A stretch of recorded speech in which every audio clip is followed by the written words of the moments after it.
Hello and welcome to this introductory video on image formation, and in particular this video is looking at image formation by lenses. And we're going to first introduce what kind of lenses we're thinking of, and then we'll see how we create images and discuss things like real versus virtual images, as well as looking at what sort of magnifications we can get out in a general conceptual sense.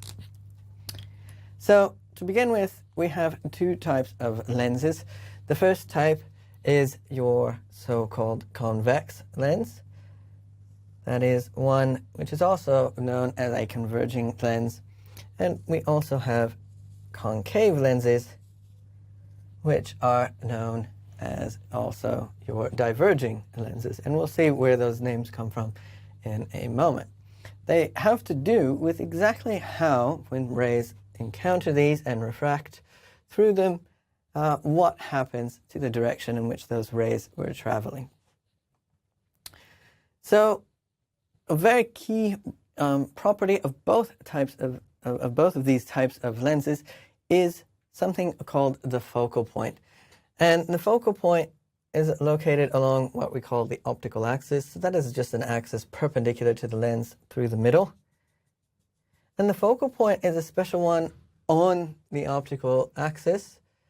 It's the same distance on both sides of the lens. And it has this very special meaning, which is slightly different for the two.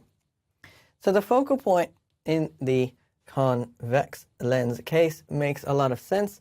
What it's telling you is if you have a bunch of rays coming off of some source that's very distant, so they're all coming in parallel, then those rays, when they encounter the lens, and of course really when they encounter the lens, they will refract at this point when they first encounter the glass, and then refract again coming out.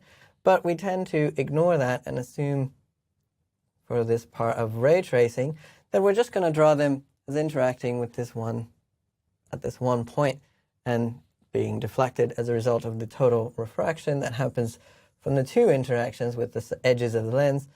But this focal point is the point at which all of these once parallel rays are brought to a focus and collected together.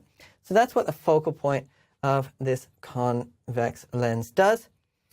Now, for the diverging lens, it's a little bit trickier, because the rays that are coming in parallel do not get brought to a focus. Otherwise, that would again be converging those rays. So it has to actually bend them away.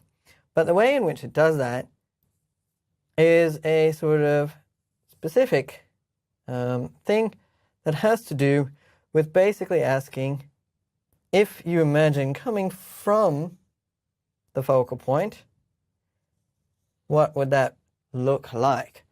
So you imagine tracing these lines back, and you see that they are coming to this focal point.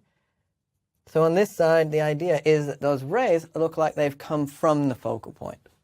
So the diverging lens makes them diverge away from the axis, spread out as they move, and it does so, though, in a way where it looks like, if you don't know about the lens and you just keep tracing them back, the point that they intersect at will be the focal point of that diverging lens.